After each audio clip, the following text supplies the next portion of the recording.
Le CFA d'Arras est le plus important CFA de la Chambre des métiers des Hauts-de-France. Il accueille chaque année 1200 apprentis. Une activité variée que nous présente Madame Bezeau, responsable de l'antenne formation d'Arras. Donc bonjour, je suis Madame Bezeau, la responsable de l'antenne formation de la Chambre des métiers Hauts-de-France qui se situe sur Arras. Nous sommes un très grand centre de formation, nous avons une vingtaine d'antennes de formation et Arras est le plus gros site des Hauts-de-France. Nous accueillons ici 1200 apprentis chaque année dans les métiers variés, mais toujours dans les métiers de l'artisanat. Donc, sur le centre de formation de Arras, nous formons au métier de bouche, notamment les métiers de la boulangerie, de la pâtisserie, de la chocolaterie, glacerie, les métiers de la boucherie également, de la charcuterie, du traiteur. Nous avons aussi un pôle service avec les formations sur la fleuristerie, la vente alimentaire, non alimentaire et le toilettage canin. Nous avons un deuxième site toujours situé sur Arras où nous accueillons des apprentis dans le domaine de la mécanique automobile, la carrosserie et la peinture. Et puis dernière activité, le bâtiment avec des formations sanitaires, thermiques et électricité. Donc parmi tous ces jeunes que nous accueillons chaque année, nous avons de plus en plus de personnes handicapés pour lesquels nous avons travaillé un accompagnement spécifique, notamment déjà en ayant des équipes pédagogiques formées, mais surtout grâce à l'intervention d'un référent handicap au sein de notre structure qui pilote l'accompagnement pour ces publics afin de garantir l'obtention du diplôme, puisque ici l'objectif in fine, c'est d'obtenir son CAP, mais aussi son brevet professionnel, son brevet de maîtrise, toutes les formations qui peuvent perdurer au moins pendant 5 ans au sein même de notre antenne formation. Pour accompagner les apprentis en situation de handicap, un outil indispensable existe depuis 2005, c'est le CFA Avenir Pro, dont M. Bossu est le responsable. Alors le CFA Relais Avenir Pro accompagne des apprentis en situation de handicap qui sont dans un parcours inclusif au sein d'un CFA ordinaire. Donc la mission du CFA Relais, c'est effectivement d'apporter l'étayage nécessaire aux apprentis, aux équipes pédagogiques et aux maîtres d'apprentissage pour favoriser l'accueil des apprentis en situation de handicap et leur permettre de bénéficier des compensations nécessaires durant leur parcours de formation en entreprise et au CFA. On a un effectif là qui est stabilisé autour de 120 apprentis dans des formations différentes, du CAP au brevet de maîtrise. Et dans tous les domaines d'activité, à la fois l'artisanat, les métiers du vivant, l'industrie,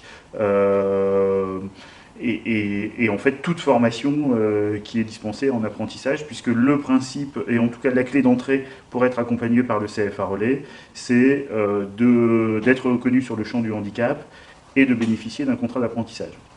Enfin, ma dernière question serait plutôt pour rassurer les employeurs. Aujourd'hui, qu'est-ce que vous diriez à un employeur qui hésite encore à prendre un apprenti en situation de handicap ? Alors ce que je dirais à un employeur, c'est très simple. C'est d'abord de regarder le potentiel et les compétences des jeunes en situation de handicap, parce qu'ils sont pleins de ressources. Oui, effectivement, parfois ça peut être compliqué, on peut rencontrer des difficultés, mais de façon générale, ce qui ressort de nos expériences et des témoignages des employeurs, c'est que souvent ce sont des jeunes qui sont volontaires, motivés, qui sont en capacité de surmonter des situations plus difficiles pour eux, et en tout cas pour lesquels la notion de travail est bien présente, et c'est pour un employeur généralement ce qui prime. Pour créer le lien entre l'apprenti en situation de handicap et les CFA, il existe plusieurs dispositifs que nous explique Madame Magnier. Je suis Hélène Magnier, chargée de mission FEH et PAPI4 pour le CFA Relais et Avenir Pro. Le FEH et le PAPI4, ce sont deux dispositifs qui permettent de compenser le handicap des apprentis en centre de formation d'apprentis.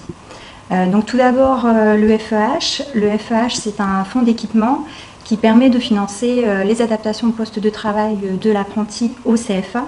Donc ça peut être par exemple en cours de pratique, s'il y a des aménagements particuliers à faire, par exemple un siège ergonomique, ça va être en cours d'enseignement général pour un apprenti qui est sur des troubles 10, de pouvoir lui mettre à disposition un ordinateur avec les logiciels de compensation qui vont lui permettre d'être autonome finalement au CFA. Le deuxième dispositif qui existe, c'est le PAPI-4. C'est la possibilité pour le CFA de mettre en place de la remédiation pédagogique jusqu'à 100 heures par année de formation par apprenti pour compenser là aussi les difficultés éventuelles du jeune au CFA. On va pouvoir mettre en place de la remédiation pédagogique sur tous les axes, aussi bien en enseignement général pour travailler sur de la méthodologie qu'en enseignement pratique pour pouvoir remettre en ordre un petit peu les choses, par exemple en termes de planification des tâches, etc. Donc ça va vraiment permettre au CFA d'individualiser la formation près de l'apprenti. Monsieur Villain, par exemple, est un bel exemple de réussite. Je m'appelle Valentin, je suis titulaire de 2 CAP. Le premier c'est cuisine et le deuxième c'est boucher. Et en ce moment je suis en train de passer le BP boucher. C'est vous qui vous adaptez ou c'est l'extérieur qui s'est adapté à votre handicap? Je dirais c'est les deux. C'est les personnels qui s'adaptent à mon handicap et moi je m'adapte aux autres des personnels. Le handicap n'est pas un frein à l'apprentissage, alors n'hésitez pas à pousser la porte du CFA Avenir Pro.